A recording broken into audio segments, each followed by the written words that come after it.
Momento a sós.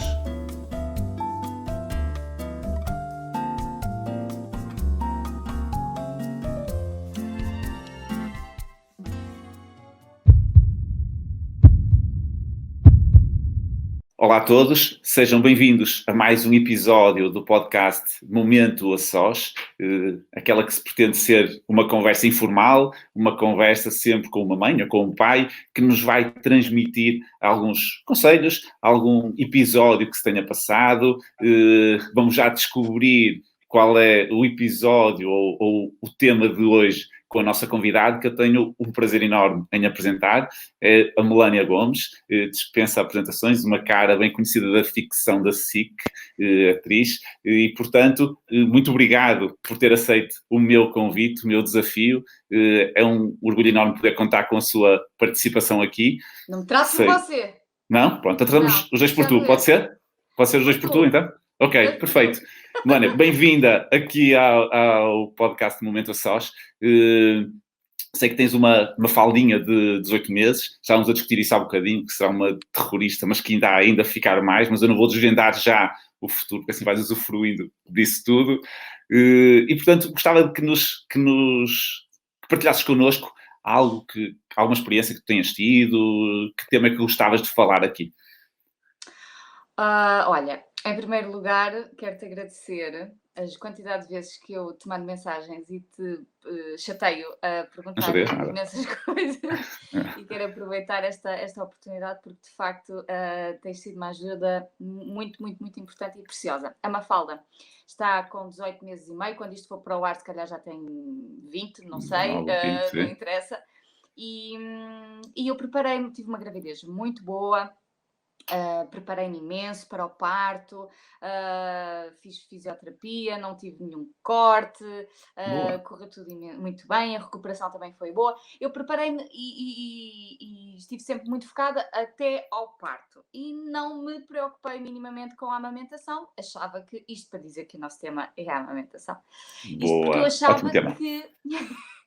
achava que era tudo muito natural. Pronto, ela ia nascer e ela ia saber mamar e ia correr tudo... Pronto, ia ser o que tivesse que ser e ia ser tudo muito intuitivo e fácil e natural. E não, e se eu soubesse o que sei hoje, e por isso é que acho que é também importante este tipo de feedback, eu tinha pesquisado sobre a amamentação, tinha percebido através de vídeos o que é uma boa sucção, o que é uma boa pega, eu não fazia ideia. E ela nasceu de noite. Conclusão. Berrou a noite inteira.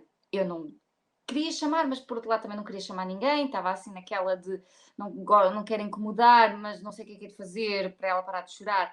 E as soluções, tipo, dê um biberon. Não, porque não faz sentido. Claro. E eu não queria que ela se habituasse ao biberon. Claro.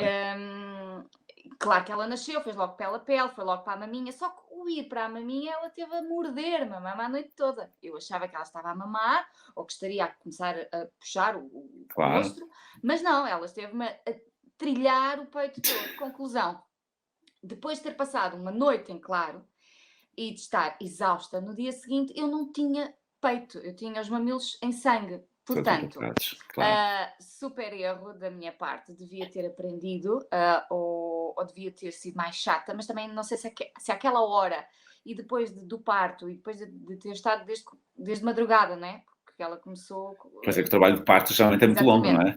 Exatamente. Eu comecei com as contrações às 5 da manhã do dia 31 e ela nasceu às 9h30 do dia 31, não é? Portanto...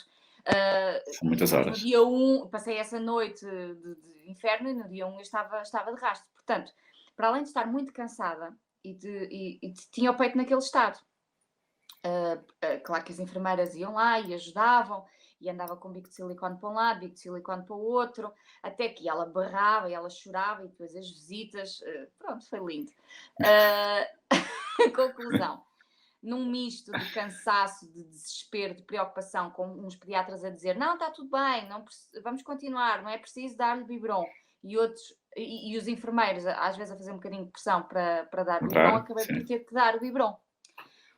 E chorei imenso, porque por um lado vê-la calada e saciada a beber o biberon, e por outro lado saber que lhe estava a dar uma cena que não era muito fixe e que as consequências daquilo, portanto, na minha cabeça e nas minhas hormonas, aquilo foi um momento. Sim. E depois fui para casa e ela veio para casa estar no peito e estar no biberon. Só que ela no peito adormecia. Eu fazia tudo, fazia-lhe cócegas com pressas frias e tudo, mas ela chegava a estar 3 horas sentada com ela e eu nunca percebi se ela estava a mamar, se não Sabes, desculpa interromper-te, mas sabes que isso que tu estás a dizer é super engraçado, porque há muita ideia de que os bebés, quando adormecem ao peito, nós devemos estimulá-los, mexer nos pezinhos, ou mexer nas orelhinhas, ou para não os deixar dormir. Agora, na verdade, mamar é um esforço físico muito grande. Pois é. E então, se já tiver conhecido o biberão, em que o fluxo é muito mais fácil, digamos assim, ainda mais. E, portanto, essa teoria de que se deve estimular os bebés para não adormecer à mama, eu entendo o propósito, mas muito esporadicamente funciona. Porque eles, quando aterram. E provavelmente tu, não é? Portanto, tu viste que não funciona. É mais teoria do que prática, porque, na verdade, isso não tem grande efeito prático. Eles, quando adormecem, eles estão cansados e adormecem. Pois estão. Conclusão. E depois eu estava, eu corria o risco, se continuássemos assim, de ficar sem leite. Porquê? Porque ela não mamava, não fazia a boa sucção. Porque o stress diminui a produção de leite.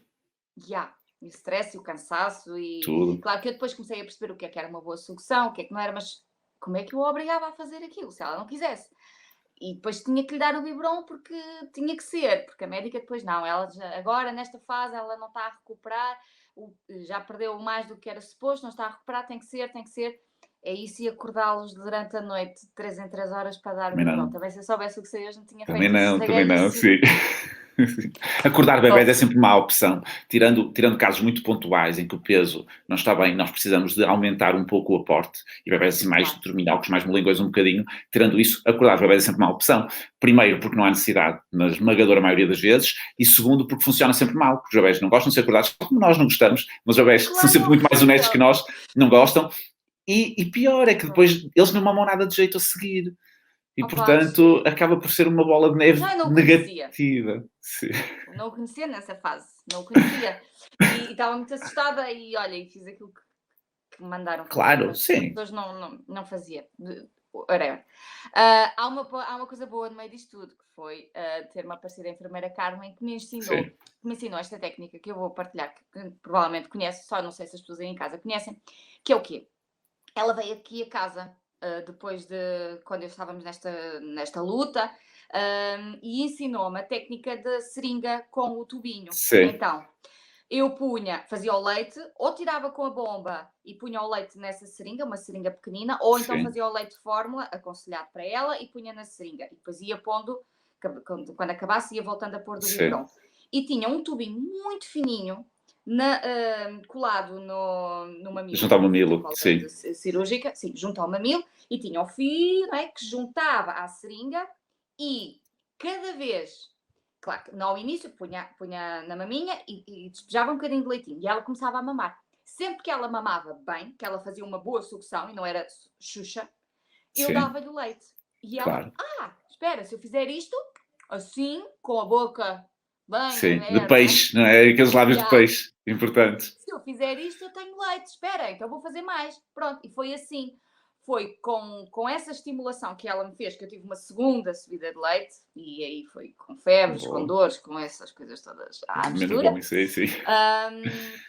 Mas foi assim que eu consegui não perder o leite, ensiná-la, foram 3 coisas, não perder o leite, ensiná-la a mamar e conseguir tirar o leite de fórmula, não é?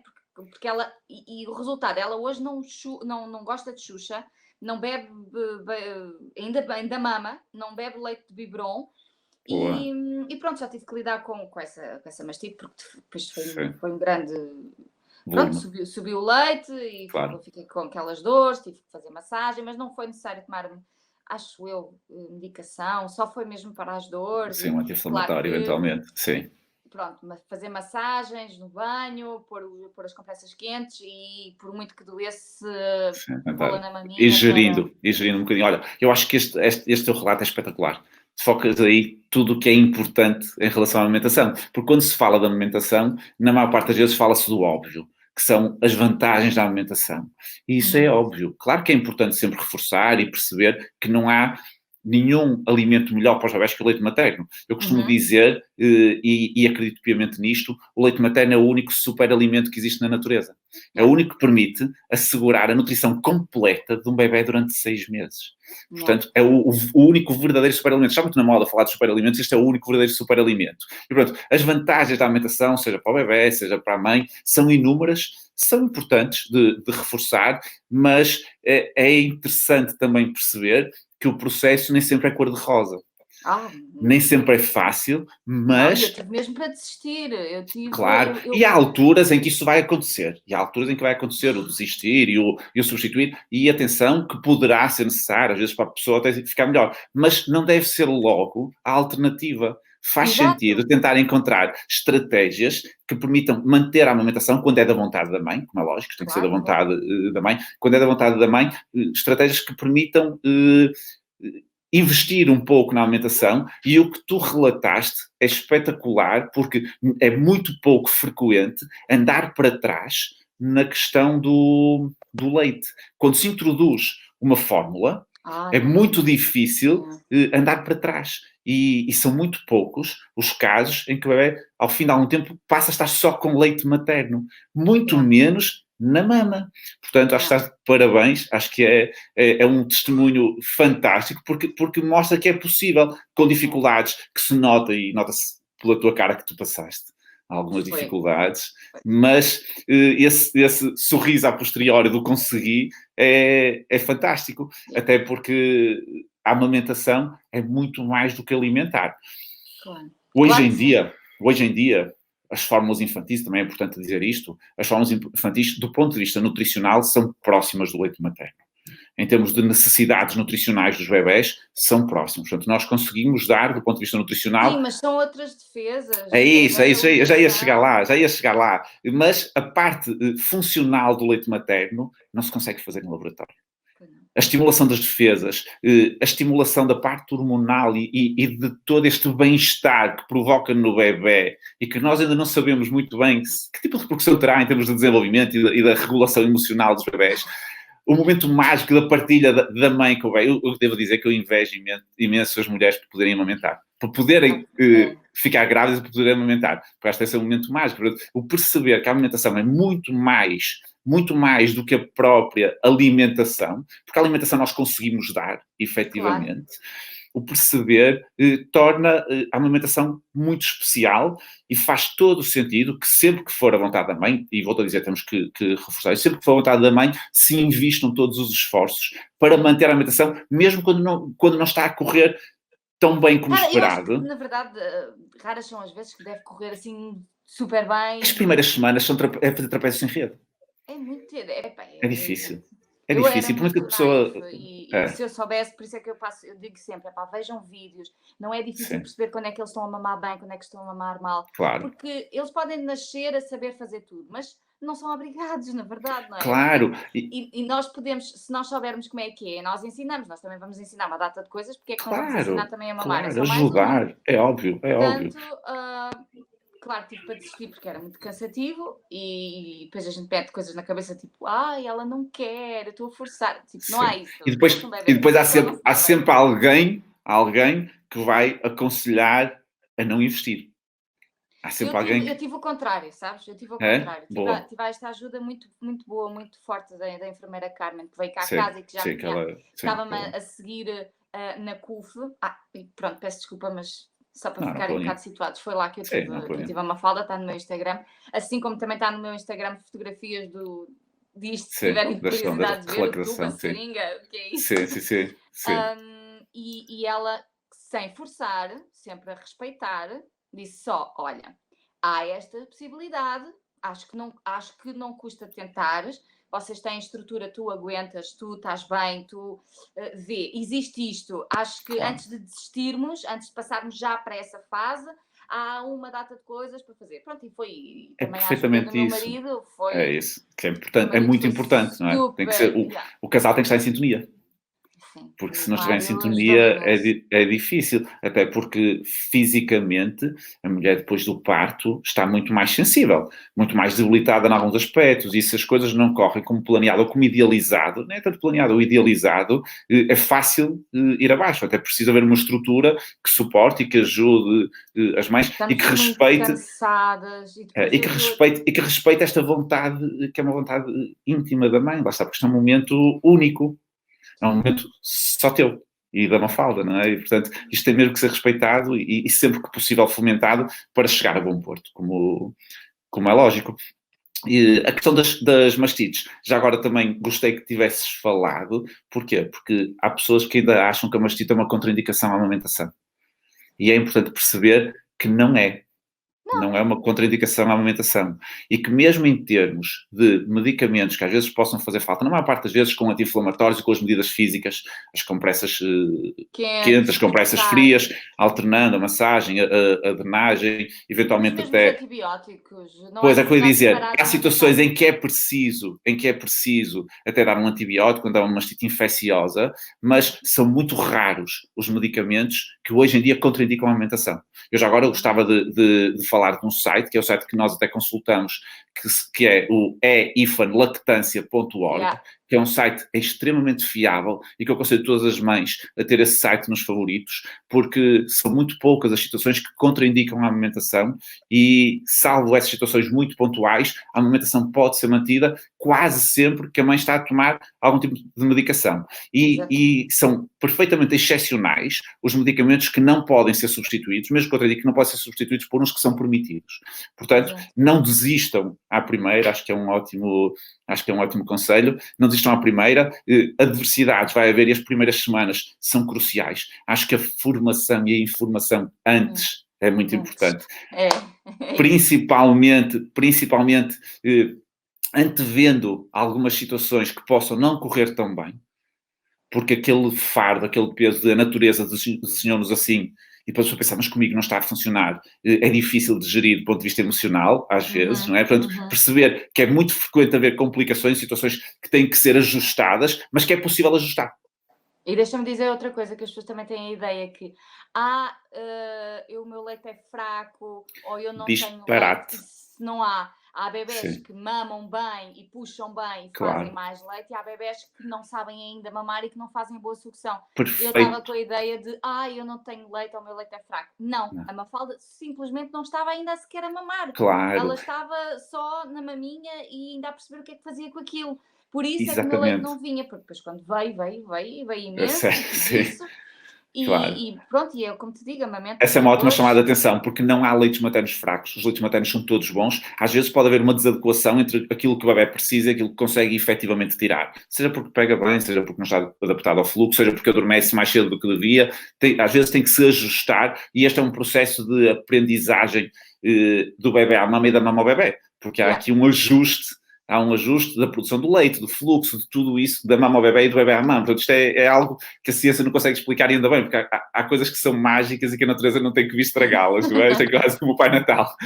Portanto, acho que tocaste aqui em pontos super interessantes e super úteis para quem nos está a ouvir, porque a amamentação vale sempre a pena, desde que as mães estejam cientes disso e o benefício é enorme. Sim, não é só... Não desistam à primeira. Particulares, sim. Com não, há muitos centros de saúde e hospitais públicos também, portanto, não desistam à primeira, tentem ver alternativas que possam existir para ajudar a levar a bom porto a vossa vontade e vamos vendo. Desistir à primeira é sempre uma opção, porque há sempre pelo menos um plano B, um plano C, um plano D, e em última análise, se tiver que substituir, ok, mas vamos deixar isso para mais tarde decidir, não é? Acho que sim. Blana, não sei se queres deixar alguma mensagem final. Tu ainda amamentas a Mafalda, pelo que eu percebi. Eu amamento a Mafalda. Ela mama a noite toda e dorme comigo por causa disso, porque eu desisti eram tantas as vezes que eu acordava durante a noite que eu já andava a ficar maluca. Sim. Então, ela dorme comigo. Agora, a próxima etapa é tentar perceber, e não é agora, nos 18 meses, porque está com a ansiedade da separação. Tipo, eu estou aqui e eu sei que ela está ali na sala aos gritos. Porque enquanto eu não saí do quarto, não se está a ouvir. É assim, pronto, faz parte, é aguentar. Claro. Mas a próxima, mas já sinto algumas diferenças, tipo, só o facto dela às vezes pôr a mão e ver, tipo, está aqui a maminha, pronto, ok. Já não tem que estar mesmo a mamar e agarrada. E ela aos bocadinhos está numa fase em que vai ficar cada vez mais verbal. E tu depois com as palavras vais conseguir ela verbal já sossegá-la. 4 meses disse olá. Espetáculo. Esquece. Os meus problemas vão ser de facto outros. Ela está... Sim. Ela sabe tudo, ela sabe contar, ela sabe as cores, ela sabe os nomes das coisas todas, ela sabe reproduzir. Ela faz personagens já. A quem sairá? A quem sairá? Não faço ideia, porque ela não vê televisão, que eu não quero que ela veja televisão. Sim, mas tem genes, não é? Ela só vê coisas nos livros. E estas coisas, tipo, ela não tem nenhum livro de sapateado e pega numa roupa específica, põe e diz que está a fazer sapateado. Espetáculo. Creepy, né? Espetáculo, sim. Mas pronto, é isto que eu tenho a vida. Claro. E portanto, em relação à maminha, sinto isso. A mama, como tu estavas a dizer e bem, é tudo. É uma ligação, é um conforto, é uma segurança. E eu sinto que durante a noite, às vezes, ela já não precisa de mamar. Ela, na verdade, não precisava, não é? Só que ela gostava para ter esse conforto. E agora só o simples facto de tocar e saber que, ok, está ali a maminha, logo está ali a mãe, está tudo bem. Já não segurança e tranquilidade, não é? Sim. Eu acho que isto é um sinal de que ela vai começar aos poucos a largar a maminha. Claro. Porque ela já, desde muito pequenina, que a maminha era só para dormir. Ela, aos 6 meses, começou a alimentação, mas muito claramente a maminha era para dormir ou para continuar a dormir, para rapidamente voltar a pegar no sono. Sim. E pronto, e agora vamos vendo. Eu não gosto de fazer as coisas assim muito... de repente, gosto de fazer... Respeitar os ritmos deles, não é? Acho que é muito importante. Eles dão-nos muitos sinais e muitas pistas, mesmo antes de falar, eles dão-nos muitas pistas, muitos sinais. Portanto, se nós estivermos atentos e usarmos a nossa intuição de mãe e de pai, isto é um conselho que eu dou sempre aos pais, usar a intuição de mãe e de pai, que é a melhor forma de descodificar aquilo que os bebés nos estão a dizer, vamos respeitar o ritmo deles e vamos ao encontro das suas verdadeiras necessidades. Melania, foi um prazer enorme falar contigo. Adorei esta tua partilha, acho que foi extremamente útil. Mais uma vez, obrigado por teres aceito este meu desafio. E quanto a si que nos está a ouvir, para a semana, junte-se a nós para mais um Momento a Sós. Vamos ver quem será o próximo convidado. Melania, muito obrigado. Um beijinho. Obrigada eu. Felicidades. Até à próxima. Fiquem bem, não desistam. Isso mesmo. Beijinho.